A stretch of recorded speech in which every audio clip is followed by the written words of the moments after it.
आगे की तरफ। तो देखो यहां तक हमने कर लिया था। अब ये लास्ट सेकंड पार्ट है, इसके बाद हमारा लास्ट पार्ट होगा। लास्ट के 3 पेजेस होंगे, अगर कोई उस पर रिलाई नहीं करना चाहता तो वो लास्ट के 3 पेजेस कर लेना। जैसे ही मैं इसको कंप्लीट कराता हूँ इस वाले पार्ट को, तो आपका ये पूरा का पूरा कंप्लीट हो जाएगा। ठीक है, तो guys welcome to Goodwill Education, that is one stop destination for your English and we are doing our chapter that is the enemy और this is part 5। And as we all know कि हमारा ये chapter काफ़ी ज़्यादा लंबा है और शायद यही रीज़न है कि हमारे इतने सारे पार्ट्स बन गए। और कोई नहीं यार, लेकिन देखो आपको अच्छा तब लगेगा जब दूसरों को आंसर नहीं आता होगा और आपको आंसर पता होगा और आप एक्सप्लेन कर पा रहे होगे इसे। ये बहुत ज़रूरी है। ठीक है, अब देखो आगे क्या लिखा है। जब हाना जो है डॉक्टर सदाओ से ये बात पूछती है कि why is it we cannot see clearly what we ought to do, कि हम क्यों नहीं देख पा रहे हैं। अगर सर्वेंट्स जो हैं उनको ये बात समझ में आ रही है कि हम लोग गलत कर रहे हैं और क्या करना चाहिए, क्या होना चाहिए, क्या नहीं होना चाहिए, तो हम ये चीज़ क्यों नहीं देख पा रहे हैं। जो हाना है वो ये बात डॉक्टर सदाओ से कहती है। ठीक है, बिल्कुल सही कहा। His father was very patriotic according to the text. What if Sadao's father was alive, अगर वो जिंदा होते तो क्या होता। तो ये मैं बताऊंगा अभी लास्ट में। एक बार मैं पहले इसको करा दूं, उसके बाद ये लास्ट में मैं फिर से डिस्कस कर लूंगा। ठीक है, आगे बढ़ते हैं। तो आगे देखो क्या लिखा हुआ है कि why are we different from other Japanese. Hana जो है ये सवाल करती है डॉक्टर सदाओ से कि हम लोग दूसरे जापानीज से अलग क्यों हैं। सदाओ जो है वो आंसर नहीं करता, but a little later he went into the room where the prisoner was and said brusquely. अब ये ब्रस्कली जो यहाँ पे लिखा हुआ है दोस्तों, इसका मतलब होता है र्यूडली, कि वो थोड़ा र्यूडली कहता है, थोड़ा गुस्से में हो सकता है, थोड़ा स्ट्रिक्टली कहता है, स्टिफली कहता है। ठीक है, तो वो क्या कहता है, today you may get up on your feet, कि भाई तुम अपने पैरों पे खड़े हो जाओ। डॉक्टर सदाओ कहता है ये बात, किसको कहता है, अमेरिकन को। ठीक है, कि तुम अपने पैरों पे खड़े हो जाओ। And I want you to stay up only for 5 minutes at a time. मैं चाहता हूँ कि तुम एक बारी में 5 मिनट खड़े रहो। मतलब पहले जो डॉक्टर सदाओ है वो उसको मना कर रहा था ऐसा करने के लिए, क्योंकि उसे दिक्कत हो सकती है। उसका अभी रिसेंटली एक सर्जिकल ऑपरेशन हुआ है, लेकिन अब डॉक्टर सदाओ के माइंड में पता नहीं क्या चल रहा है और वो कहता है अमेरिकन को कि तुम 5 मिनट के लिए अपने पैरों पे खड़े हो जाओ। और फिर वो ये भी कहता है कि टुमारो, मतलब कल, you may try twice as long, मतलब इससे दुगना तुम खड़े हो सकते हो, मतलब दुगनी देर तक तुम ट्राई कर सकते हो, मतलब 5 मिनट्स की जगह 10 मिनट्स खड़े हो सकते हो। And it would be well that you get back your strength as quickly as possible, मतलब जितनी जल्दी तुम्हें तुम्हारी शक्ति मिल जाएगी, वापस स्ट्रेंथ मिल जाएगी और तुम चलने फिरने लग जाओगे, उतना ज़्यादा अच्छा रहेगा। अब जब ये बात डॉक्टर सदाओ कह रहा होता है तो उस टाइम पे ही saw the flicker of terror, मतलब एक टेरर, एक खौफ जो है उसका एक फ्लिकर, मतलब उसकी एक कह सकते हैं एक फ्लिकर का मतलब होता है, जैसे आपने देखा होगा कोई भी लाइट जो है वो फ्लिकर करती है, मतलब जलती है, बुझती है। तो एक तरीके से टेरर जो है वो अपीयर होता है एक बारी के लिए। जो टॉम है, या मैं कह सकता हूँ जो अमेरिकन है, उसके चेहरे पे थोड़ा सा टेरर जो है वो फ्लिक होता है, दिखाई देता है on the young face. Young face मतलब किसका फेस, यहाँ पे किसकी बात कर रहे हैं हम, अमेरिकन की बात कर रहे हैं। दैट वॉज स्टिल वेरी पेल, और उसका जो चेहरा था अमेरिकन का वो अभी भी पेल है। ओके द बॉय मोहम्मद, जो वो लड़का है, मतलब वो अमेरिकन है, वो धीमी आवाज में बोलता है बिल्कुल। Evidently he was determined, evidently का मतलब फॉर श्योर, वो डिटरमाइंड होता है कुछ और कहने के, लेकिन वो ज़्यादा कुछ कहता नहीं है, बस वो इतना कहता है कि आई फील डॉक्टर, मतलब वो महसूस करता है कि मेरे को आपको धन्यवाद कहना चाहिए क्योंकि आपने मेरी जो जान है वो बचाई है। ठीक है, अब इतने में डॉक्टर सदाओ कहता है don't thank me too early, कि मुझे बहुत जल्दी थैंक यू मत बोलो, क्योंकि ऐसा भी हो सकता था कि डॉक्टर सदाओ उसे मरवा दे, उसे पुलिस के हवाले कर दे और उसकी जान चली जाए। तो वो कहता है कि इतनी जल्दी मुझे थैंक यू मत बोलो। सदाओ सेड कोल्डली, कोल्डली मतलब थोड़ा सा वो हेट्रेड के साथ कह सकते हैं, घृणा के साथ कह सकते हैं, कहता है ये बात अमेरिकन को, क्योंकि ऑब्वियसली उस अमेरिकन की वजह से उन्हें काफ़ी सारी प्रॉब्लम्स फेस करनी पड़ रही है डॉक्टर सदाओ को और हाना को। तो इतने में ही saw the flicker of terror again in the boy's eyes, फिर से उसकी आंखों में जो डॉक्टर सदाओ है उसको थोड़ा सा खौफ दिखता है, क्योंकि उसे नहीं पता होता कि डॉक्टर सदाओ उसके साथ क्या करने वाला है। अब देखो आगे क्या लिखा है, terror as unmistakable as an animal's, मतलब एक ऐसा खौफ होता है वो जो अनमिस्टेकेबल होता है। अनमिस्टेकेबल का मतलब कि किसी ने कोई गलती नहीं की है उसके बावजूद वो खौफ है। जैसे एक एनिमल ने कोई गलती नहीं की है लेकिन फिर भी वो कटने वाला है कसाई के पास। तो जैसे उस एनिमल की आंखों में एक टेरर होता है कि मैं मरने वाला हूँ, उसी तरीके से जैसे मानो उस अमेरिकन की आंखों में टेरर होता है, खौफ होता है। अब देखो आगे क्या लिखा है, द स्कार्स। स्कार्स का मतलब क्या होता है यहाँ पे, निशान। मैंने आपको बताया था कि उसकी नेक पे निशान होते हैं, कुछ निशान होते हैं किसकी नेक पे, अमेरिकन की नेक पे। तो क्या बोला गया है कि the scars on his neck were crimson for a moment. अब यहाँ पे क्रिम्सन का मतलब क्या है, to make or become deeply red, मतलब जो स्कार्स होते हैं उसकी नेक पे वो थोड़े से और रेड हो जाते हैं एक देर के लिए, क्योंकि ऑब्वियसली वो उस टाइम पे थोड़ा सा टेरराइज्ड हो जाता है, डर जाता है, तो थोड़ा सा शायद हो सकता है उसका बीपी बढ़ गया हो, ब्लड प्रेशर बढ़ गया हो, और ब्लड का प्रेशर बढ़ने से जो स्कार्स है जहाँ पे निशान है वहाँ पे और ज़्यादा रेड दिखाई दे रहा है, ठीक है। Those scars what were they, Sadao didn't ask. मतलब इतने में जब डॉक्टर सदाओ स्कार्स को देखता है उसकी नेक के पास, तो वो पूछना चाहता था कि वो क्यों है या किस वजह से है, लेकिन वो पूछता नहीं है। डॉक्टर सदाओ जो है वो ये बात पूछता नहीं है। अब आगे क्या लिखा है, in the afternoon the second thing happened. अब आफ्टरनून में क्या होता है, दोपहर के वक्त एक और चीज होती है। हाना जो है वो काफी हार्डवर्क कर रही है और वो कहीं ना कहीं एकस्टम्ड है लेबर के लिए। एकस्टम्ड का मतलब हैबिचुअल नहीं है ऑफ दिस लेबर। लेबर मतलब जो उसे करना पड़ रहा है, जैसे हो सकता है उसे खाना पीना बनाना पड़ रहा है, घर की साफ सफाई करनी पड़ रही है, और ये सारी की सारी चीजें जो हैं इससे जो हाना है वो बिल्कुल भी हैबिचुअल नहीं है। और उस टाइम पे हाना जो है दोस्तों वो एक मैसेंजर को देखती है, ठीक है। वो किसको देखती है, एक मैसेंजर को। मैसेंजर जो कि एक मैसेज लेके आया है, बेसिकली ये एक आर्मी ऑफिशियल होता है, ठीक है, जो आता है डोर के पास इन ऑफिशियल यूनिफॉर्म, एक यूनिफॉर्म के अंदर आता है, आर्मी की यूनिफॉर्म के अंदर। और हर हैंड्स वेंट वीक, मतलब जैसे ही हाना उस मैसेंजर को देखती है तो वो डर जाती है। अब देखो होता क्या है कि ये मैसेंजर जो है हाना को ऐसा लगता है जैसे मानो जो सर्वेंट्स हैं उन्होंने इन्फॉर्म कर दिया है, या पुलिस को इन्फॉर्म कर दिया है, या मे बी किसी को जो एक पोस्ट पे है, पोजीशन पे है, उसको इन्फॉर्म कर दिया है, और शायद अब पता चल गया है कि अमेरिकन को हमने यहाँ पे रखा है एक, और शायद अब कुछ बुरा होने वाला है। ये हाना के माइंड में चल रहा होता है। And she could not draw her breath, मतलब कि वो सांस भी नहीं ले पा रही होती, एक मिनट के लिए वो सांस भी नहीं ले पा रही होती।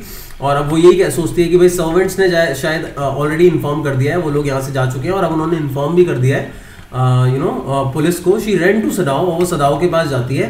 गैस्पिंग, गैस्पिंग मतलब थोड़ा सा हाफ रही होती है वो, और unable to utter a word. Utter का मतलब होता है बोलना, तो वो एक भी वर्ड बोल नहीं पा रही होती। ऑब्वियसली वो डरी हुई होती है उस टाइम पे, क्योंकि उसके मन में बुरे बुरे ख्याल आ रहे होंगे कि अब डॉक्टर सदाओ के साथ क्या होगा, उसके हस्बैंड के साथ क्या होगा, हाना के साथ क्या होगा। And but by then the messenger had simply followed her through the garden. लेकिन जब हाना डॉक्टर सदाओ के पास गार्डन की तरफ जा रही होती है, बेसिकली डॉक्टर सदाओ का जो ऑफिस होता है वो गार्डन के पास में होता है। इवन डॉक्टर सदाओ के ऑफिस का जो दरवाजा है वो गार्डन की तरफ खुलता है एक साइड से।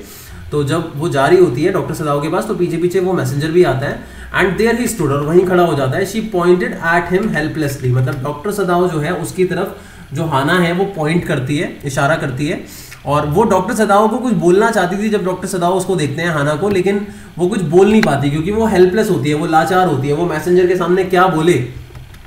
लेकिन देखो यहाँ पे जो मैसेंजर आया था वो इसलिए नहीं आया था कि डॉक्टर सदाओ जो है उसको अरेस्ट करना है क्योंकि उसने एक अमेरिकन को वहाँ पे छुपा रखा है, बल्कि वो इसलिए आया था क्योंकि एक ओल्ड जनरल जिसके बारे में हमने पहले बात की थी वो पेन में है, और शायद उसे एक स्ट्रोक पड़ा है, रिसेंटली एक दौरा पड़ा है, और उसकी मीटिंग फिक्स करने के लिए जो सदाओ है उसको जनरल ने बुलाया है घर पे। उस पर्पस से जो मैसेंजर है वहाँ पे आया था, ठीक है। तो Sadao looked up from his book, तो सदाओ एक बुक पढ़ रहा था, तो वो अपनी बुक से वापस देखता है हाना की तरफ। ही वॉज इन हिज ऑफिस, और वो अपने ऑफिस में था, डॉक्टर सदाओ अपने ऑफिस में था। And the other partition of which was throne open into the garden, मतलब कि जो पार्टीशन का दूसरा साइड है वो गार्डन की तरफ खुलता है, जैसे मैंने बताया, फॉर द साउदर्न सनशाइन, और वहां से साउथ की तरफ से सनशाइन आता है। सनशाइन मतलब सूरज की रोशनी आती है। तो इतने में वो पूछता है what is it, he asked the messenger, मतलब वो मैसेंजर से पूछता है कि भाई मतलब तुम क्यों आए हो, वो यही पूछता होगा। एंड देन ही रोज, और वो खड़ा हो जाता है। Seeing the man's uniform, obviously जो मैसेंजर था उसने यूनिफॉर्म पहनी हुई थी, तो उस टाइम पे जो डॉक्टर सदाओ है दोस्तों वो खड़ा हो जाता है, ठीक है। My voice is clear or not guys? Okay, आगे बढ़ते हैं। You are to come to the palace, इतने में जो मैसेंजर है वो इन्फॉर्म करता है कि भाई तुम्हें जो है पैलेस में आना है। अब ये पैलेस जो है वो प्लेस है जहां पे जनरल रहता है। पैलेस तो वैसे महल को कहा जाता है यहाँ पे, ठीक है। तो वो कहता है कि you are to come to the palace, कि तुम्हें पैलेस में आना है। The man said the old general is in pain again, मतलब कि जो ओल्ड जनरल है उसको वापस पेन हो रहा है। ओ हाना ब्रेथ, मतलब अब होता क्या है, हाना जो है वो चैन की सांस लेती है, क्योंकि उसे तो लग रहा था कि भाई इसलिए नहीं बुलाया, बल्कि इसलिए बुलाया क्योंकि शायद सर्वेंट्स ने इन्फॉर्म कर दिया है अमेरिकन के बारे में। तो हाना चैन की सांस लेती कहती इज दैट ऑल, क्या यही है बस? ऑल, मैसेंजर एक्सक्लेम, इतने में मैसेंजर कहता है बस यही, मतलब क्या है तुम्हारा कि ये इनफ नहीं है? इज इट नॉट इनफ, कि इनफ नहीं है कि वो पेन में? Indeed it is, she replied. इतने में वो हाना जो है कहती है ऑब्वियसली ये बिल्कुल सीरियस मैटर है, आई एम वेरी सॉरी मैंने ऐसा बोला। लेकिन आपको तो पता ही है कि उसने ऐसा क्यों बोला था, क्योंकि वो कुछ और ही सोच रही थी, ठीक है। When सदाओ केम टू से गुड बाय, मतलब सदाओ जो है वो गुड बाय कहके वहां से जाता है। She was in the kitchen, जो हाना है वो किचन में होती है, कुछ नहीं कर रही होती। द चिल्ड्रन वर asleep, बच्चे जो हैं वो सो चुके हैं, and she said merely resting for a moment, और थोड़ी देर के लिए वो रेस्ट करती है, लेकिन more exhausted from her fright than from work, और ज़्यादा यहाँ पे वो जो एग्जॉस्टेड है, थकी हुई है, वो ज़्यादा काम से नहीं थकी हुई, बल्कि फ्राइट मतलब जो डर है उससे थकी हुई है। किस चीज़ का डर? जो उसके जहन में था जब उसने मैसेंजर को देखा था, वो डर आज भी है। अब देखो आगे क्या लिखा है, I thought they had come to arrest you, मतलब वो सोचती है कि भाई मेरे को लगा था कि शायद वो तुम्हें अरेस्ट करने के लिए आया है। He gazed down into her anxious eyes, अब इतने में जो सदाव है वो जा रहा है उस टाइम पे, वो जो हाना से मिलता है वहाँ पे उस टाइम पे, तो वो देखता है हाना की वर्रिड आइज के अंदर, और इतने में वो हाना को देखते हुए बोलता है, I must get rid of this man for your sake, कि मुझे तुम्हारे लिए कैसे ना कैसे करके उससे छुटकारा पाना होगा। और वो डिस्ट्रेस में कहता है थोड़ा सा, ठीक है, डिसअपॉइंटेड होकर निराशाजनक तरीके से कहता है, somehow I must get rid of him, और मुझे इससे छुटकारा तो पाना ही होगा। अब सदाओ जनरल के पास जाता है उसको देखने के लिए। अब मैं यहाँ आपको बता दूं, ये जो ब्रैकेट में लिखा हुआ है Sadao goes to see the general, अब यहाँ पे वो ऑलरेडी, ये मेंशन नहीं है इसके अंदर चैप्टर के अंदर, लेकिन यहाँ पे वो जनरल को पूरा का पूरा जो बातें हैं वो सारी की सारी बता चुका है यहाँ पे वो, ठीक है, जनरल को वो सारी बातें बता चुका है। अब देखो आगे क्या लिखा है, of course the general said weekly, अब जब बता दिया उसने सारी की सारी बात कि भाई ऐसे ऐसे एक अमेरिकन हमें अपनी जापानीज कोस्ट पे मिला, फिर मैं उसे ले आया, फिर मैंने उसे ऑपरेट किया, ये सारी बातें जब डॉक्टर सदाओ बता चुका है जनरल को, तो इतने में जो जनरल है वो कहता है, of course the general said weekly, थोड़ा सा वीक होता है वो उस टाइम पे, क्योंकि ऑब्वियसली अभी रिसेंटली उसे एक दौरा पड़ा था। आई अंडरस्टैंड फुली, वो कहता है मैं तुम्हें समझ सकता हूँ, बट दैट इज बिकॉज, और मैं ऐसा इसलिए, क्योंकि देखो जब डॉक्टर सदाओ ये एक्सप्लेन करता है कि मैं उसे ऐसे ले आया, फिर मैंने उसका इलाज किया, आई होप आप मुझे समझ सकते हो, जनरल कहता है वीकली, मतलब थोड़ा कमजोरी के साथ बोलता है कि मैं तुम्हें पूरी तरीके से समझ सकता हूँ सदाओ, ऐसा इसलिए क्योंकि मैंने भी प्रिंसटन से डिग्री ली है। प्रिंसटन दोस्तों एक यूनिवर्सिटी है, कहाँ पे यूनिवर्सिटी है ये? यूएसए के अंदर, अमेरिका के अंदर एक यूनिवर्सिटी है प्रिंसटन नाम की, ठीक है। तो I once took a degree in Princeton, की मैंने भी प्रिंसटन से एक बार डिग्री ली थी, and so few Japanese have, और कुछ जापानीज और है जिन्होंने ली थी। तो देखो ये जो लाइन है जनरल ने इसलिए कही है क्योंकि उसको ये लग रहा है कि भाई डॉक्टर सदाओ जो है बेसिकली उसने उस अमेरिकन की हेल्प इसलिए की है क्योंकि वो अमेरिकन को लेके थोड़ा सा सिंपैथेटिक है, क्योंकि वो अमेरिका में रहा है, तो इसलिए उसने कहा कि भाई मैंने भी वहां से डिग्री ली है तो मैं तुम्हारे को समझ सकता हूँ सदाओ, ठीक है। लेकिन वो इतने में जो डॉक्टर सदाओ वो कहता है कि I care nothing for the man excellency. अब एक्सेलेंसी जो है ये वो जनरल को कह रहा है रिस्पेक्ट देते हुए कि मैं उसके बारे में बिल्कुल केयर नहीं करता, सदाओ कहता है, but having operated on him with such success, लेकिन मैंने उसको ना ऑपरेट किया है सक्सेस के साथ, मतलब मैंने उसको बेसिकली सक्सेसफुली ऑपरेट किया है, मैं ये कह सकता हूँ, लेकिन मैं उसकी केयर बिल्कुल भी नहीं करता। उसने क्यों करा था ऑपरेट, ये तो आपको पता ही है, क्योंकि बीइंग अ सर्जन ये उसकी रिस्पॉन्सिबिलिटी है। अब यहाँ पे डॉक्टर सदाओ कुछ कहना चाहता था, ठीक है, आगे कुछ कहना चाहता था, लेकिन वो कह नहीं पाता। इतने में जो डॉक्टर सदाओ है उसको जनरल फिर से इंटरप्ट कर देता है, कहता है यस यस, जनरल कहता है it only makes me feel you more indispensable to me. अब इंडिस्पेंसेबल का मतलब क्या होता है? बहुत ही ज्यादा जरूरी, बहुत ही ज्यादा, जिसके बिना काम ना चल सके, बहुत ही ज्यादा जरूरी। तो वो कहता है कि देखो तुम उसको सक्सेसफुली ऑपरेट कर पाए, जबकि वो इतनी ज्यादा बुरी हालात में था, तो वो सारी की सारी बातें तो बता चुका है ऑलरेडी जनरल को उसके बारे में कि कैसे कैसे उसने बचाया, कितनी ज्यादा उसके जख्म आ रखे थे। तो इतने में जो डॉक्टर सदाओ है उसको जनरल कहता है कि देखो ये जो तुमने किया है ना, इससे मेरे को और ज्यादा ये फील हो रहा है कि तुम कितने इंडिस्पेंसेबल हो, मतलब कितने ज्यादा जरूरी हो मेरे लिए। अब यहाँ पे जो जनरल है वो ज्यादातर सेंटर फोकस्ड है, अपने ऊपर सेल्फ फोकस्ड है, सेल्फ सेंटर्ड है, वो अपने बारे में सोच रहा है कि भाई मेरे लिए तुम कितने ज्यादा जरूरी हो, मुझे इस बात का रियलाइजेशन हो गया है कि तुम मेरे लिए कितने ज्यादा इंपॉर्टेंट हो, and evidently you can save anyone, और इस बात में कोई डाउट नहीं है फॉर श्योर कि तुम किसी को भी बचा सकते हो। यू आर सो स्किल्ड, मतलब तुम इतने ज्यादा स्किलफुल हो कि तुम किसी को भी बचा सकते हो। यू से you think I can stand one more such attack. अब इतने में डॉक्टर सदाओ है उससे जो जनरल है, क्योंकि मैंने आपको पहले ही बता दिया कि जो जनरल है वो काफी ज्यादा सेल्फ सेंटर्ड है। सेल्फ सेंटर्ड का मतलब होता है जो हमेशा सिर्फ और सिर्फ अपने बारे में सोचता है। तो जो जनरल है वो कहता है डॉक्टर सदाओ को कि भाई तुम्हें क्या लगता है कि क्या मैं एक और जो अटैक है उसको झेल सकता हूं, जैसा मुझे आज आया था वैसा अटैक, ठीक है। तो बेसिकली जनरल को एक अटैक आया था, तो इसीलिए मैसेंजर ने बताया था कि वे जनरल जो है वो पेन में है। तो डॉक्टर सदाओ से वो पूछता है कि तुम्हें क्या लगता है कि जो आज अटैक मुझे आया था ऐसा मैं एक और अटैक झेल सकता हूं। तो इतने में डॉक्टर सदाओ कहता है नॉट मोर देन वन, मतलब एक से ज्यादा तो नहीं झेल पाओगे, एक और झेल लोगे, उसके बाद नहीं झेल सकते, उसके बाद तो भाई राम राम। आप समझ गए होंगे। सदाओ said then certainly I can allow nothing to happen to you। इतने में जैसे ही डॉक्टर सदाओ कहता है कि भाई एक से ज्यादा नहीं झेल पाओगे, तो इतने में जो डॉक्टर सदाओ है उसको जनरल कहता है कि भाई फिर तो बात तय हो गई, मैं बिल्कुल भी अलाउ नहीं करूंगा कि तुम्हारे को कुछ हो, क्योंकि तुम मेरे लिए बहुत ज्यादा जरूरी हो। जनरल ये बात बेचैनी के साथ कहता है, एंजाइटी के साथ कहता है, क्योंकि वो जीना चाहता है। And is long pale Japanese face, और जनरल का जो फेस होता है वो एक पेल थोड़ा वीक जापानीज फेस होता है और थोड़ा सा लंबा होता है। जब जापानीज बूढ़े हो जाते हैं तो उनका फेस या तो गोल होता है, थोड़ा लंबा सा होता है, ठीक है, फैला हुआ। बिकेम एक्सप्रेशनलेस, उसका फेस थोड़ा एक्सप्रेशनलेस हो जाता है। ऑब्वियसली डॉक्टर सदाओ ने कहा भाई एक से ज्यादा अटैक तो नहीं झेल पाओगे, which meant that he was in deep thought, और उस टाइम पे जो जनरल है वो कुछ सोच रहा होता है। वो कहता है सोचते हुए कि भाई तुम्हें मैं अरेस्ट नहीं होने दूंगा, you can not be arrested. General कहता है क्लोजिंग हिज आईज, अपनी आईज बंद करते हुए, suppose you are condemned to death. वो इतने में थोड़ा सपोज करते हुए कहता है कि डॉक्टर सदाओ सपोज कि अगर तुम्हें डेथ के लिए कंडम करा गया, मतलब तुम्हें सजा मिली डेथ की भाई कि तुमने उस अमेरिकन को बचाया है, और नेक्स्ट डे अगर मेरा ऑपरेशन होगा तो भाई क्या होगा। तो अब यहाँ पे देखो ये जो सारी बातें हो रही हैं, इन सारी की सारी बातों से तुम इस बात को समझ सकते हो कि जो जनरल है, ठीक है, उसका जो कैरेक्टर है वो कैसा है, वो कितना ज्यादा सेंटर्ड है, सेल्फ सेंटर्ड इंसान है, वो सिर्फ और सिर्फ अपने बारे में सोच रहा है यहाँ पे, ठीक है। उसे डॉक्टर सदाओ की बिल्कुल भी नहीं पड़ी। आगे देखो, देयर आर अदर सर्जन्स, इतने में डॉक्टर सदाओ कहता है एक्सीलेंसी, मतलब उसको रिस्पेक्ट के साथ यहाँ पे वो डिजिग्नेशन दे रहा है कि एक्सीलेंसी बहुत सारे दूसरे सर्जन्स भी हैं। सदाओ सजेस्ट करता है, वो कहता है कि भाई मैं किसी को भी ट्रस्ट नहीं करता। डॉक्टर सदाओ के इस बात पे जो जनरल है वो कहता है मैं किसी को ट्रस्ट नहीं करता। जनरल रिप्लाई करता है कि भाई जो बेस्ट वन है, ज्यादातर जितने भी बेस्ट सर्जन्स हैं वो सारे के सारे जर्मनी में ट्रेन हुए हैं, बाय जर्मन से ट्रेन हुए हैं। मतलब जो जर्मन लोग होते हैं ना वो ज्यादा रुथलेस होते हैं। रुथलेस का मतलब होता है दोस्तों बहुत ही ज्यादा निर्दयी इंसान, क्रूएल इंसान को कहा जाता है कि भाई ज्यादातर लोग जर्मन्स जो हैं उनसे ट्रेन हुए हैं और मैं उन पे बिल्कुल भी ट्रस्ट नहीं कर सकता, क्योंकि मुझे जर्मन्स पे बिल्कुल भी ट्रस्ट नहीं है, 1% भी मुझे ट्रस्ट नहीं है जर्मन्स पे। And would consider the operation successful even if I died. वो कहता है कि भाई अगर मैं मर भी गया ना तो भी वो लोग ये कहेंगे कि ऑपरेशन तो सक्सेसफुल था, बट वो मर गए, मतलब किसी ना किसी रीजन से वो मर गए, ऑपरेशन तो सक्सेसफुल था, ठीक है। तो मतलब जनरल जो है उसे डॉक्टर सदाओ के अलावा किसी पे भी विश्वास नहीं होता। And I do not care for their point of view, और मेरे को कुछ भी पड़ी नहीं है उनके बारे में, ठीक है, मेरे लिए तुम इंपॉर्टेंट हो। ही साइड वो थोड़ी सी सांस लेता है जनरल जो है, वो कहता है it seems a pity that we can not better combine the German ruthlessness with the American sentimentality. अब देखो यहाँ पे उसने एक बहुत ही अच्छी बात कही है, उसने कहा है कि इट सीम्स अ पिटी, मतलब ये बड़ा अजीब लगता है, बहुत बेकार लगता है मुझे।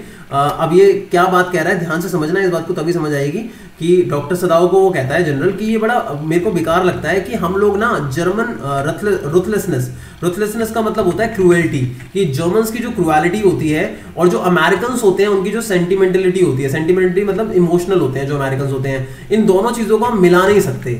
ये बड़ा बेकार लगता है मुझे, क्योंकि उसका ये मानना है कि अगर हम जर्मन्स की क्रूएलिटी को मिला दें अमेरिकन्स के इमोशंस के साथ तो शायद एक अच्छा इंसान बन सकता है। Then you can turn your prisoner over to the execution. तो इतने में जो डॉक्टर सदाओ है उसको जनरल कहता है कि भाई अगर ऐसा होता ना कि जर्मन्स की जो क्रूएलिटी है और अमेरिकन्स का जो इमोशंस है वो दोनों जुड़ जाएं, तो शायद डॉक्टर सदाओ अगर तुम्हारे अंदर ये चीज आ जाती कि जर्मन्स की क्रूएलिटी आ जाती, अमेरिकन्स का इमोशन आ जाता, तो इमोशन के लिए तुम प्रिजनर को बचा भी लेते और जर्मन्स की क्रूएलिटी होने की वजह से तुम उसे एग्जीक्यूशन के लिए हैंड ओवर भी कर देते। आई होप आप लोगों को ये बात समझ में आई गाइस। इसका मतलब क्या है? रथलेसनेस का मतलब होता है क्रूएलिटी, मतलब बहुत ज्यादा कठोर होना, सख्त होना, उसको कहते हैं। इस लाइन का मतलब ये है कि जब जो डॉक्टर सदाओ है वो बचा चुका है ऑब्वियसली उस अमेरिकन को, तो उस पॉइंट ऑफ टाइम पे उसने हालांकि ये बोला है कि भाई एज अ सर्जन मैंने बचाया क्योंकि मेरी ड्यूटी है, ठीक है, लेकिन अब मैं क्या करूं, वो पूछने के लिए आया है, मैं क्या करूं, मुझे सजेशन दो। तो उस टाइम पे जो जनरल है वो कह रहा है कि भाई जो अमेरिकन होते हैं वो इमोशनल होते हैं, जो जर्मन्स होते हैं वो क्रूएल होते हैं। अब डॉक्टर सदाओ तो जापानीज है, दोनों में से कुछ भी नहीं है, लेकिन वो कहता है कि अगर तुम्हारे अंदर जर्मन्स की क्वालिटी होती और साथ में अमेरिकन की होती तो तुम दोनों काम बड़ी आसानी से कर पाते। एक जो तुमने किया क्योंकि अमेरिकन की सेंटिमेंटलिटी तुम्हारे अंदर है, क्योंकि भाई तुमने उसको बचाया, लेकिन अगर तुम्हारे अंदर जर्मन्स की भी क्वालिटी होती ना, रथलेसनेस होता, क्रूएलिटी होती, थोड़ी सी तुम सख्त होते, तो तुम शायद उसे फांसी पे चढ़ने देते, एग्जीक्यूशन होने देते तुम उसका। वो ये कह रहा है, समझ में आया?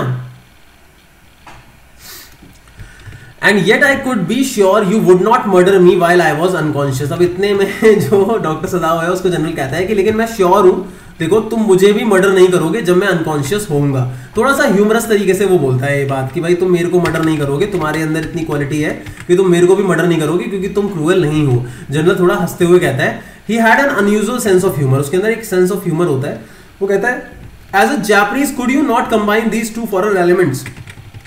वो उससे पूछता है डॉक्टर सदाओ से कि भाई तुम जापानीज हो लेकिन क्या तुम्हारे अंदर ये फॉरेन एलिमेंट जो है दोनों के दोनों मतलब जर्मन्स वाले क्रूएलिटी वाले और अमेरिकन वाले मतलब इमोशंस वाले, तुम उसको कंबाइन करो ना, क्या नहीं कर सकते तुम? ही आस्क्ड, वो कहता है, सदाओ स्माइल करते हुए कहता है कि मैं श्योर नहीं हूं, मैं कर पाऊंगा नहीं कर पाऊंगा, बट फॉर योर सेक, पर आपके लिए मेजेस्टी या कह सकते हैं excellency, I would be willing to try, मैं जरूर करूंगा। ठीक है, अब यहाँ पे ये बात आ गई है, आगे बढ़ते हैं दोस्तों, यहाँ तक आपको समझ में आ गया होगा, आगे बढ़ते हैं। अब जनरल जो है वो थोड़ा सा अपना सर जो है वो हिलाता है, वो कहता है I had rather not be the test case. वो कहता है कि भाई अगर तुमने ट्राई किया मतलब क्या कि अमेरिकन की इमोशंस को और जर्मन्स की क्रुएलिटी को तुमने अगर मिलाया, ये वाला जो ट्राई है, ये जो एक्सपेरिमेंट है ये करने वाला जो तुम कह रहे हो, जनरल कहता है सदाओ को, ये तुम कह रहे हो ना कि मैं ट्राई करूंगा, कहीं तुम मेरे पे ट्राई मत कर लेना, कभी तुम मेरे पे टेस्ट मत कर लेना कि क्रूएल हो जाओ और मेरा भाई काम कर दिया तुमने, ऐसा मत करना। ठीक है, he said he felt suddenly weak. अब जैसे ही वो ये बात बोलता है जनरल, तो इतने में वो थोड़ा सा वीक फील करता है और थोड़ा ओवरवेल्म भी फील होता है। ओवरवेल्म का मतलब होता है थोड़ा खुश होना। ठीक है, क्योंकि वो ऑब्वियसली मजाक कर रहा था, तो ओवरवेल्म भी फील करता है और थोड़ा सा वीक फील कर रहा, वीक इसलिए फील कर रहा होता है क्योंकि ऑब्वियसली उसे रिसेंटली एक स्ट्रोक आया है। ओवरवेल्म इसलिए फील कर रहा होता है क्योंकि वो डॉक्टर सदाओ के साथ मजाक कर रहा होता है, और वो थोड़ा ओवरवेल्म दूसरी चीजों को लेके भी होता है। जैसे किस चीज को लेके होता है, देखो ओवरवेल्म का मतलब समझ में आया, मतलब खुशी से थोड़ा सा और ज्यादा फूल जाना। ठीक है, overwhelm with the cares of his life as an official in times, मतलब वो कहता है कि भाई मेरी लाइफ के अंदर बहुत सारी ऐसी रिस्पॉन्सिबिलिटीज हैं जो मुझे मिली हैं, such as these when repeated victory, मतलब ब्रॉड ग्रेट रिस्पॉन्सिबिलिटी। मतलब वो कह रहा है कि भाई मैंने जितने भी वॉर्स लड़े हैं उसमें मेरे को रिपीटेड विक्ट्रीज मिली हैं, जीत मिली हैं, जिसकी वजह से मुझे और बड़ी बड़ी रिस्पॉन्सिबिलिटीज मिली हैं, और मुझे कहीं ना कहीं इस बात की खुशी भी है। All over the south Pacific, south Pacific यहाँ एरिया है कि भाई साउथ पैसिफिक में मैंने जितने भी वॉर्स लड़े हैं वहां पे मुझे विक्ट्रीज मिली हैं, और हर एक विक्ट्री के बाद मुझे नई रिस्पॉन्सिबिलिटी मिली है। And it is very unfortunate that this man should have watch, मतलब वो कहता है, जो डॉक्टर सदाओ है उसको कह रहा है जनरल, कि बड़ा अजीब हुआ, बड़ा गलत हुआ, अनफॉर्चुनेट हुआ, मतलब तुम लकी नहीं हो कि ये बंदा जो है वॉशअप होके तुम्हारे डोर स्टेप पे आ गया। जो क्या नाम है, ये जनरल है, वो ये सदाओ को कह रहा है। ठीक है, कि भाई बड़ा गलत हुआ कि ये बंदा तुम्हारे ही डोर स्टेप पे आया, किसी और के पे चले जाता। I feel it so myself, Sadao कहता है कि मेरे को भी यही फील होता है। सदाओ सेड जेंटली। अब देखो क्या लिखा है, it would be the best if you could be quite if he could be quietly kid, मतलब जनरल अब सजेशन दे रहा है सदाओ को कि भाई सबसे अच्छी चीज होगी वो यही होगी कि इसको मार दिया जाए, क्वाइटली इसको मार दिया जाए। जनरल कहता है नॉट बाय यू, मतलब तुम ना मारो, बल्कि कोई ऐसा मारे जो जानता ना हो उसको। ठीक है, मतलब अब यहाँ जनरल जो है वो सजेशन दे रहा है डॉक्टर सदाओ को, भाई इसको हम मरवा देते हैं। ठीक है, I have my own private Assassin's, Assassin's का मतलब होता है हत्यारे। ठीक है, जापान में उस टाइम पे जो वॉर का टाइम था स्पेशली असैसिन्स का बहुत बड़ा रोल हुआ करता था। ठीक है, और तो जो जनरल है उसके पास भी असैसिन्स होते हैं, तो ऑब्वियसली जो डॉक्टर सदाओ है वो उसको सजेस्ट करता है कि भाई मैं तुमसे नहीं मरवाऊंगा, बल्कि मेरे जो प्राइवेट असैसिन्स हैं, ठीक है, हत्यारे हैं मेरे प्राइवेट, उनसे इसको मरवा दूं तो कैसा रहेगा। Suppose I send 2 of them, कि मैंने अपने 2 हत्यारों को भेजा तुम्हारे घर पे रात को, और बेटर एनी नाइट, किसी भी रात को भेजा, you need know nothing about it, और तुम्हें पता भी नहीं चलेगा। इट इज नाउ वार्म, मतलब इस वक्त तो गर्मी का टाइम है। वो कहता है कि भाई इस वक्त गर्मी का टाइम है, और कितना मतलब नेचुरल लगेगा, कितना रियल लगेगा, नॉर्मल लगेगा अगर तुमने जो तुम्हारा जहां पे वो गेस्ट ठहरा हुआ है, मतलब वो अमेरिकन ठहरा हुआ है, उसका जो आउटर पार्टीशन है, जो गेट है, उसको खुला छोड़ दिया, तो ऑब्वियसली बड़ा नेचुरल लगेगा, उसको भी शक नहीं होगा। और अगर दरवाजा खुला होगा तो मेरे हत्यारे आएंगे और उसको मारेंगे, और मार के निकल जाएंगे, उसकी बॉडी को भी ठिकाने लगा देंगे, और किसी को कानो खान खबर नहीं होगी। ये सजेशन जनरल जो है वो अमेरिकन को दे रहा है, अमेरिकन को दे रहा है, डॉक्टर सदाओ को दे रहा है अमेरिकन के बारे में, उसको मारने के लिए। Of the white man's room open to the garden while he sleeps, मतलब जब वो सो रहा होगा तभी उसको मार देंगे तो कितना सही रहेगा। ये बात जनरल जो है वो डॉक्टर सदाओ को कह रहा है। ठीक है, आगे देखो, जो डॉक्टर सदाओ है वो क्या कहता है, certainly it would be very natural, कि बड़ा नेचुरल रहेगा अगर मैं दरवाजा खोल के रख दूं। Sadao agreed, in fact it is so left open every night, तो डॉक्टर सदाओ ये भी कहता है कि आजकल रात को हर वक्त ये दरवाजा जो है वो खुला ही रहता है जहां पे वो अमेरिकन होता है। गुड, जनरल कहता है बहुत अच्छी बात है, ये तो उभासी लेते हुए कहता है general. And they are very capable assassins, मतलब मेरे जो असैसिन्स हैं वो बहुत ही कैपेबल हैं। दे मेक नो नॉइज, मतलब बिल्कुल भी आवाज नहीं करेंगे, किसी को पता नहीं चलेगा, और उनको तो ट्रिक भी आती है अच्छी अच्छी इनवर्ड ब्लीडिंग की। इनवर्ड ब्लीडिंग मतलब अंदर ही ऐसा वो घाव कर देंगे कि अंदर ही अंदर खून निकलेगा, बाहर भी नहीं आएगा खून। और फिर उसके बाद वो कहता है कि इफ यू लाइक, अगर तुम चाहो तो I can even have them remove the body, मैं उनको ये भी कह दूंगा कि वो उस अमेरिकन की जो बॉडी है उसको वहां से रिमूव करवा दे, उसे ठिकाने लगवा दे। सदाओ जो है उस चीज को कंसिडर करता है और कहता है कि बिल्कुल ठीक होगा एक्सेलेंसी, और वो हाना के बारे में सोचता है क्योंकि वो नहीं चाहता कि हाना को कोई भी परेशानी हो, तो वो कहता है कि उसकी बॉडी भी ठिकाने लग जाएगी, तो that is very good. He left the generals presence. अब इतने में क्या होता है, जो डॉक्टर सदाओ है वो जनरल को वहां से छोड़ के फिर अपने घर आ रहा होता है, और वो सोच रहा होता है प्लान के बारे में जो उसका डिस्कस हुआ है। किसके साथ डिस्कस हुआ है बताओ? बिल्कुल बिल्कुल। In this way the whole thing would be taken out of his hand. वो कहता है कि भाई जो भी मेरे हाथ में है अभी, जिसकी वजह से मैं फंसा हुआ हूँ, जो भी अमेरिकन की रिस्पॉन्सिबिलिटी मेरे हाथ में, मैं उससे छुटकारा मिल जाएगा मुझे। और देखो वो ऐसा इसीलिए सोच रहा है यार, देखो बचाने के बाद भी वो इसलिए ऐसा सोच रहा है क्योंकि ऑब्वियसली वो परेशान है चीजों को लेके। हाना को वो बार बार वर्ड देखता है तो वो उसकी वजह से परेशान है कि भाई वो परेशान हो जाती है। तो अब वो करे तो करे क्या, है ना। He would tell Hana nothing. वो कहता है कि भाई मैं हाना को कुछ भी नहीं बताऊंगा जब तक ये सब कुछ नहीं होता। Since she would be timid, timid मतलब वरिड, कि वो वरिड हो जाएगी भाई जब उसे पता चलेगा कि असैसिन्स घर के अंदर आने वाले हैं, तो वो बहुत ज्यादा मतलब वरिड हो जाएगी। And yet certainly such persons were essential. अब वो डॉक्टर सदाव जो है वो माइंड में ये भी सोच रहा है कि देखो असैसिन्स आएंगे, उसे बिल्कुल भी अच्छा नहीं लगेगा और वो थोड़ी डर जाएगी क्योंकि असैसिन जो हत्यारे होते हैं वो यार उस टाइम के जो हत्यारे हुआ करते थे जापान के स्पेशली, वो कहीं ना कहीं बहुत ही क्रूएल हुआ करते थे। तो उनका आना मतलब बहुत ही ज़्यादा यहाँ पे एक अच्छी बात नहीं है, लेकिन कर भी क्या सकता है डॉक्टर सदाव, ठीक है। तो डॉक्टर सदाव दूसरी जगह पे ये भी सोच रहा है कि यार ऐसे लोग जो हैं, जो होते हैं असैसिन्स, जो लोग होते हैं ये वर एसेंशियल, कि ऑब्वियसली ये बहुत एसेंशियल होते थे उस एब्सोल्यूट स्टेट में जब जापान ऐसा था। तो यहाँ पे एब्सोल्यूट स्टेट का मतलब है दोस्तों एक ऐसा टाइम जब जापान जो था वो एक ना डेमोक्रेसी नहीं था बल्कि वो मोनार्की था। मोनार्की का मतलब होता है वहां पे जो लोग थे, जो तानाशाह होते थे, वो अपनी चलाया करते थे अपने हिसाब से। ज्यादातर जो भी डोमिनेंट लोग होते थे कंट्री के, वो उन असैसिन्स के जरिए अपनी चलाया करते थे, जो भी पावर में लोग होते थे उनके ऊपर, ठीक है। तो वो यही कह रहा है, मतलब वो अपना पॉइंट ऑफ व्यू दे रहा है कि भाई असैसिन जो है वो जो होते हैं जिसके लिए भी काम करते हैं भाई, इस ऐसे टाइम पे जब जापान एक एब्सोल्यूट स्टेट में होता है, मोनार्की स्टेट में होता है, तानाशाह के कंट्रोल में होता है, तानाशाह एक नहीं काफी सारे जिनके पास भी पावर है और जिनके पास असैसिन्स है, तो ऐसे टाइम पे असैसिन्स का होना तो भाई जापान के लिए जरूरी ही है, लोगों के लिए। How else could rulers deal with those who oppose them. मतलब अब वो देखो खुद से क्वेश्चन कर रहा है, कह रहा है कि यार जो रूलर्स हैं, जो रूल कर रहे हैं चीजों पे, वो कैसे जो लोग उनको अपोज करते हैं उनको कैसे डील करेंगे, असैसिन्स के जरिए डील करेंगे।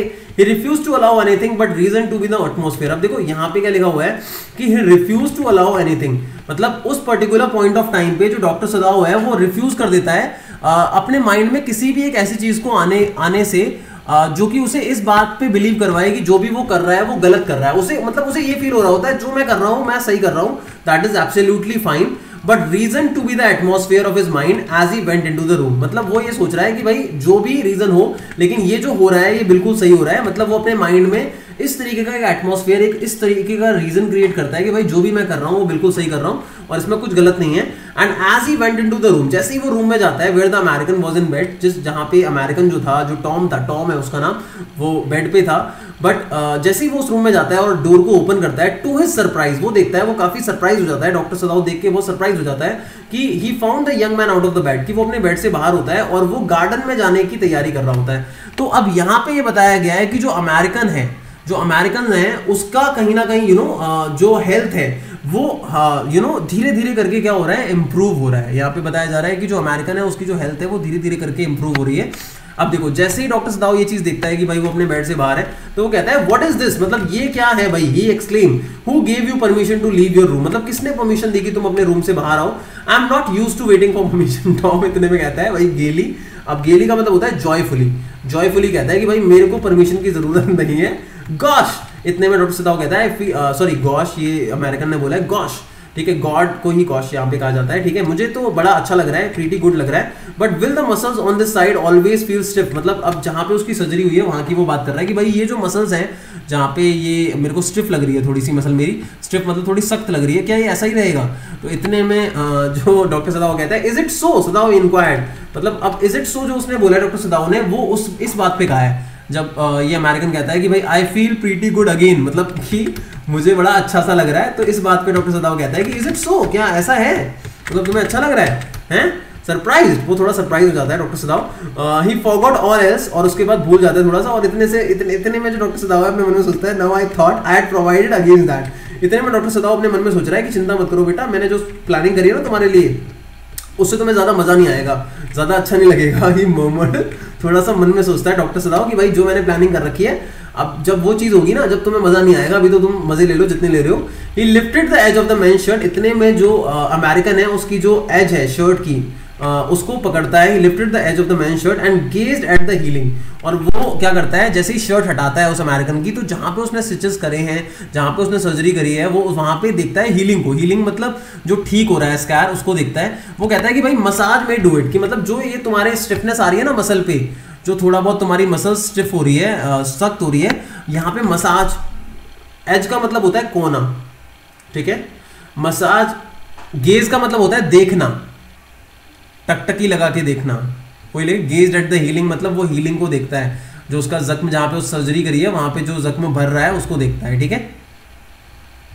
और वो कहता है कि भाई जहां पे तुम्हारी मसल स्टिफ हो रही है थोड़ी सी, भाई मसाज जो है वो बिल्कुल काम कर देगी। He said if exercise does not, मतलब एक्सरसाइज करोगे अगर उससे कुछ नहीं होता तो मसाज से हो जाएगा। It won't bother me much, the young man said. इतने में जो अमेरिकन है वो कहता है कि अगर ना भी हो तो भी कोई दिक्कत नहीं है। His young face was ground. अब यहाँ पे देखो गाउंट का मतलब क्या होता है, गाउंट का मतलब थिन होता है। यहाँ पे उसका जो फेस होता है वो थोड़ा सा पतला नजर आता होता है। Under the stubbly blonde beard. अब स्टबली का मतलब यहाँ पे क्या है मैं आप लोगों को बता दूं, पतली सी बारीक ब्लॉन्ड बियर्ड होती है उसकी। ब्लॉन्ड का मतलब ऑब्वियसली यहाँ पे जो उसके बाल हैं उनको बोला गया था। वैसे ब्लॉन्ड मैन का मतलब तो वाइट मैन है, लेकिन ब्लॉन्ड हेयर जो होते हैं वो येलो कलर के हेयर होते हैं, थोड़े सुनहरे हेयर होते हैं। उसकी बियर्ड के भी जो हेयर होंगे दाढ़ी के, वो भी ब्लॉन्ड होंगे, थोड़े थोड़े गोल्डन होंगे, ठीक है। तो उसके जो स्टबली ब्लॉन्ड हेयर होते हैं, बियर्ड होती है, मतलब पतली सी बियर्ड की बात हुई है। स्टबली ब्लॉन्ड बियर्ड मतलब पतली सी जो बियर्ड होती है, उस पे जो उसका फेस होता है वो थोड़ा पतला दिखाई दे रहा होता है अमेरिकन का। से डॉक्टर, इतने में जो डॉक्टर है उसको वो कहता है I have got something I want to say to you, ठीक है। अब इतने में अमेरिकन जो है वो कह रहा है कि मेरे को आपको कुछ कहना था। वो डॉक्टर सदाओ को कह रहा है if I hadn't met a Jap like you, Jap का मतलब जापानीज, कि भाई अगर मैं तुम्हारे जैसे जापानीज से नहीं मिला होता, well I wouldn't be alive today, मुझे पता है कि मैं आज जिंदा नहीं होता। I know that. इतने में डॉक्टर सदाओ कहता है कि मुझे भी ये बात पता है कि भाई अगर तुम मुझसे नहीं मिले होते तो तुम जिंदा नहीं होते, तुम पक्का मर चुके होते अब तक, ठीक है। Sadao bowed and he could not speak. अब सदाओ जो है वो रिस्पेक्ट के साथ जो वही झुकने वाला काम जो है वो करता है और उसके बाद कुछ नहीं बोलता और वहां से आगे बढ़ जाता है। Sure I know that, Tom went on warmly. अब इतने में वो भी यही कहता है कि भाई मुझे भी पता है, और टॉम जो है वो वहां से थोड़ा सा आगे बढ़ता है। वार्मली मतलब अच्छा फील कर रहा होता है उस टाइम पे। His big thin hands gripping a chair। अब इतने में पीछे एक वाइट कलर की चेयर होती है, ठीक है, उससे वो ग्रिप करता है, अपने हैंड से चेयर को ग्रिप करता है। एंड देखो क्या लिखा है, his big thin hands gripping a chair were white, मतलब उसके जो हैंड्स होते हैं वो वाइट होते हैं। एट द नकल्स, नकल्स का मतलब क्या होता है किसी को पता है? What is the meaning of knuckles?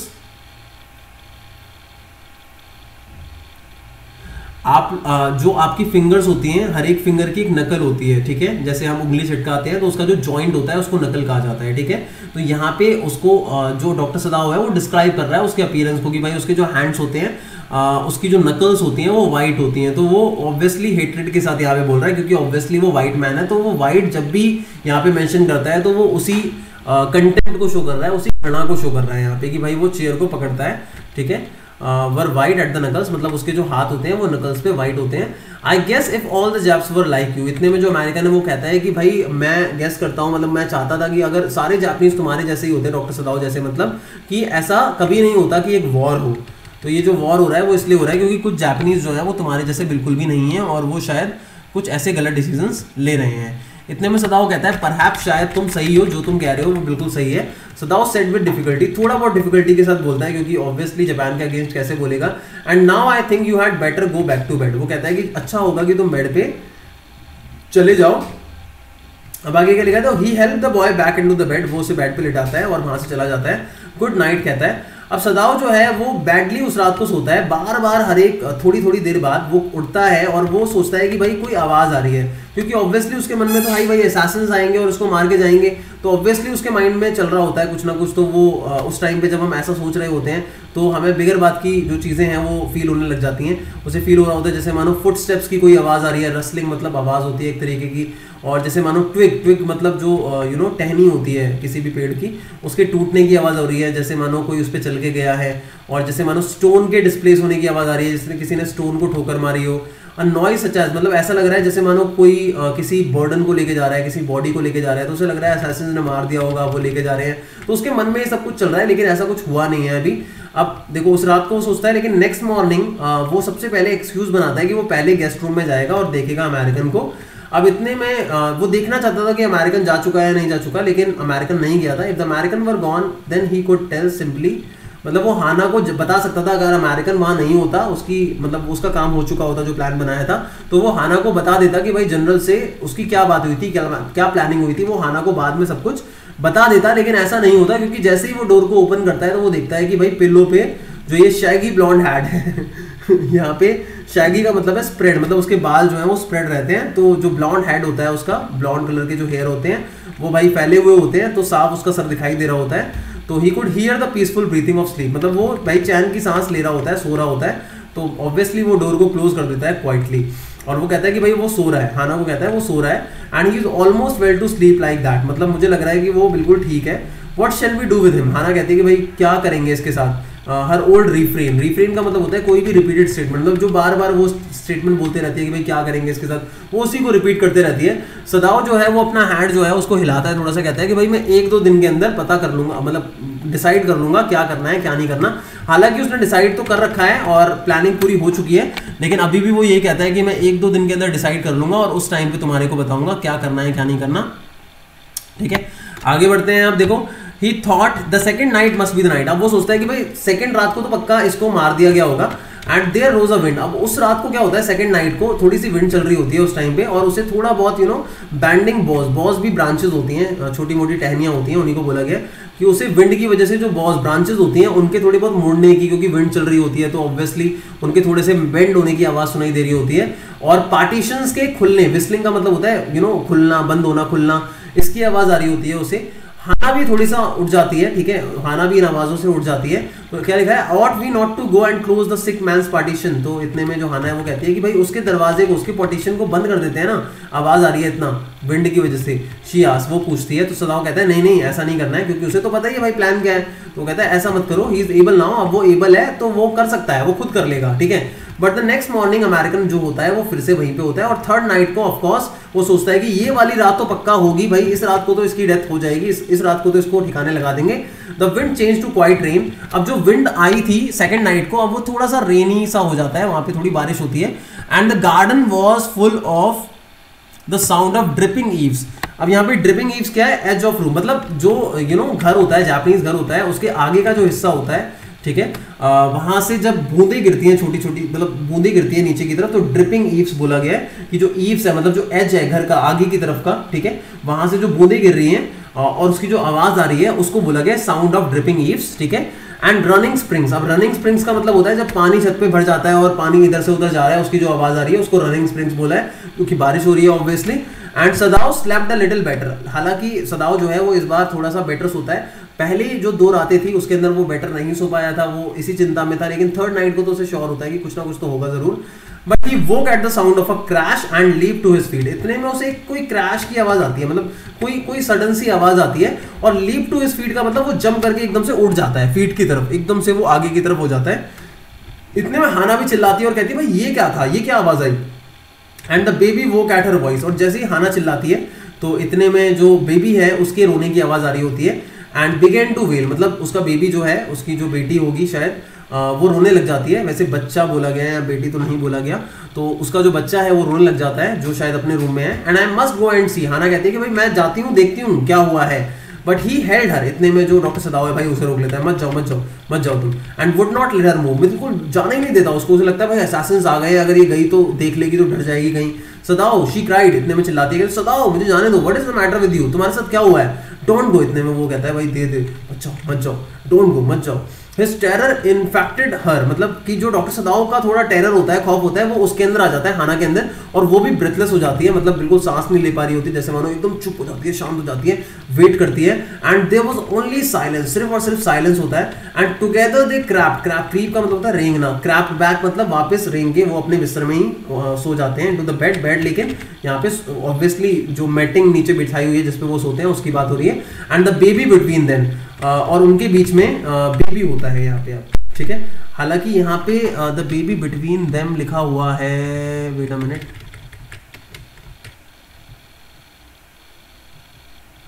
अच्छा अच्छा अच्छा ठीक है।